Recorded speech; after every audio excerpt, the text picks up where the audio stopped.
What's up everybody, this is Jeff from Rally Sport Direct. Today we're in Sonoma Raceway to check out the SRO TC and GR Cup Series. Now why would we be bringing you here? Well, these feature the same cars that you and I drive on the road. Toyota GR Corolla, Hyundai Elantra N, and of course the BRZ and GR86. So what we're gonna do is ask some of the teams exactly how they get these same cars that you and I drive on the road ready for a full race series. We'll probably check out some action too. Let's go.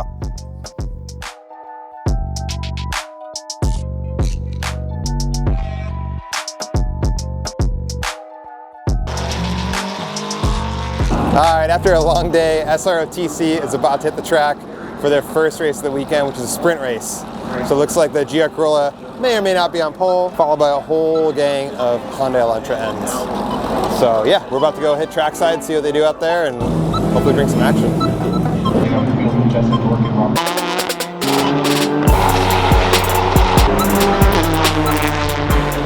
Like, what's been the biggest, I guess, difficulty with these cars being a new platform to the series? I think like last year was definitely development year. Yeah. Like any new car to a series, right? So for sure. Went through the punches with Toyota last year. Just helped working with them, developing the power package and chassis. We were on the chassis side. They're doing the engine awesome. development. Yeah, I know there's a couple different turbo upgrades, like Road America. Yes, yeah. So they had the factory turbo, like an upgraded version, and then they went to I guess a different turbo, and then ended up getting one custom made or something. Nice, awesome, sweet. Yeah. What are like some of like the inherent like traits of the car that you kind of had to? He's the driver. Oh no way. So he bothers you to fix it. But, yeah, like what are some of the things that you felt in the car that have like needed a little bit of refining or? Center off, like from the center of the corner off, it's a little pushy. Yeah. On throttle, it seems to push quite a bit. I mean, all-wheel drive, and it's kind of pretty unique to TC. So we've worked at it quite a bit, and we've got it in a pretty good window now. Awesome. You kind of have to drive the car like a rear-wheel drive car on the entry, but then everywhere else, it's all front-wheel drive. So managing that was a little tricky to learn, but once you get it, it's quite fun and honestly really rewarding to drive. So. Awesome. I know a lot of people have the issue with the rear diff overheating. Is that really something that you guys have to be concerned about too much? There's a lot of cooling on these. I figured. Okay, yeah, cool. It's like a Mocal. Case cooler, transmission cooler, rear diff cooler. Yeah, for sure. Cool. Lots of cooling. Yeah, a lot of people have like tried like little tricks and stuff like that, but I mean, they're Bosch ECU, right? Yeah, it's all Bosch. Got it. Awesome. Sweet, man. Well, good luck out there in a little bit. I'm sure we'll swing by tomorrow too. So thanks for your time, guys. Appreciate it. Thank you. A little loud over at the Pirelli booth, but they have a full-on assembly line going down to make sure all the tires are on the wheels for the various series.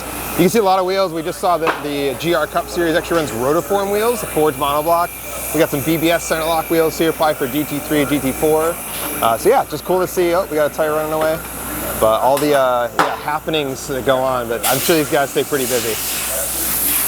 3,000? Yeah, 3,000. That's wild. 3,000 tires. We'll probably change, hopefully 2,000 of those. Yeah. So, damn, that's awesome. You ever get like any like gnarly ones you have to debead from like a bend or like a crash at all? Something happens out on track. Yeah. Got a puncture or anything like that. Yeah. Deal with that as it comes. For sure. Cool. Awesome. Have a good weekend.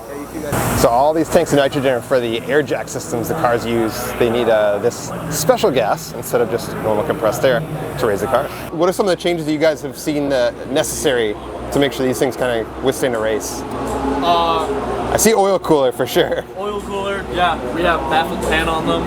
Nice. Really just the oiling system because it's a boxer engine, right? So you have to... I come from Subarus, I know how that goes. Yeah, it's got a beefed up rear end a little bit, and then SADA transmission as well, just to try and keep everything cool. Everything's got a cooler, diff has a cooler, trans has a cooler.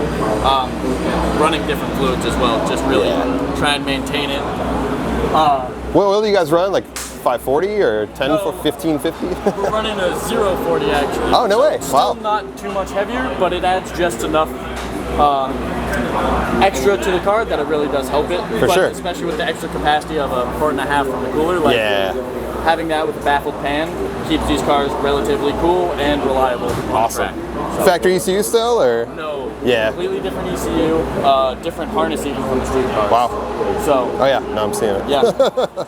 Yeah, completely different. Wow. Even the headlights aren't wired from probably a lot for like data acquisition stuff. So cool. we have a Motec system in these cars, so it all has to go through that, so you can actually get your live data when you're done driving and you get that download. Awesome. Cool.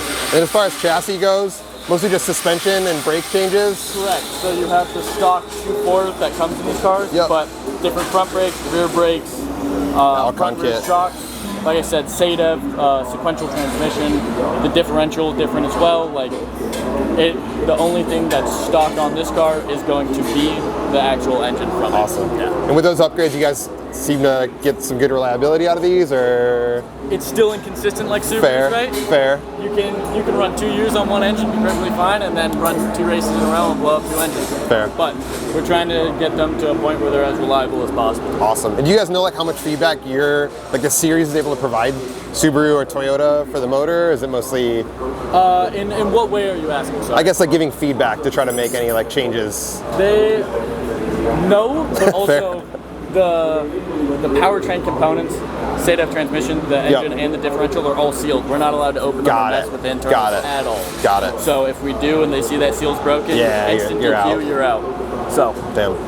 Awesome. Well, thanks, man. Appreciate your time. Thank you. All right, man. What's up? Nothing. So we sell parts for a lot of these road-going cars. Yep. So we're trying to inform our loyal customer bases kind of what if they want to hit the track more, right? They're a little track curious. They want to be able to kind of make sure the car can withstand that. I know you guys do like a lot with oiling with these cars, right? Baffle, oil cooler. What are some other things that you would recommend for like a road-going variant to be able to, start to hit the track more and hold up still?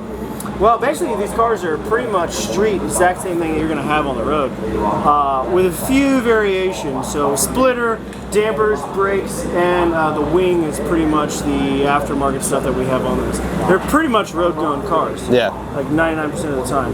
Just more aero, more ducting to the engine, more braking, and more damping. So the best thing that I can suggest is it's always going to be aero, dampers, hands down. Yeah. Always going to make the car faster, always going to make the car handle better, and it's going to be really good for you. For sure. Is there anything like inherent with this chassis that you guys have felt like you had to kind of like tune the car for, like make some adjustments like across all 3 cars, like regardless of driver? Not really. They're all pretty consistent, and this is 3 of our chassis that we've had. We've had about 6 altogether. You know, racing, you lose chassis, you crash them. So no, they're pretty all consistent across the board. It's just make sure you're dialing in the suspension, giving a good balance across the wheels, and just keeping her clean and keeping that oil changed.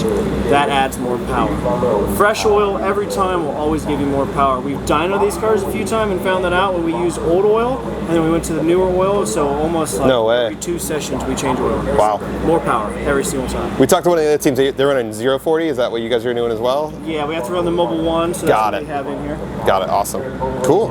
Yeah. Any other final words? Changing spark plugs is awful. Yeah. Very awful. Yeah. But if you modify some tools, you can do it in about an hour and a half. You go through the wheel well, or you got to get going I go inside? right through here. Yeah? Yep, but I modified some tools and figured out how to get in there. Nice. It took me about 4 hours the first time. Yep. Now I'm down to an hour per car. Nice. Oh yeah. So cool, man. That works out pretty good. Yep. Good luck. Safe travels. Thanks, sir. Yeah, appreciate it, man. Thanks. All right, final edition, GR Supra. Who wants it? These are really cool. From what I hear, I mean, they absolutely rip on track, very fast. B58 engine. They're cool. I don't know, man. I got kids though. I need seats in the back. How about you? All right, it was really cool hearing from the teams about how they set these cars up and what makes these different from the road-going versions. Let's go see what's going on the racetrack and get back to the action.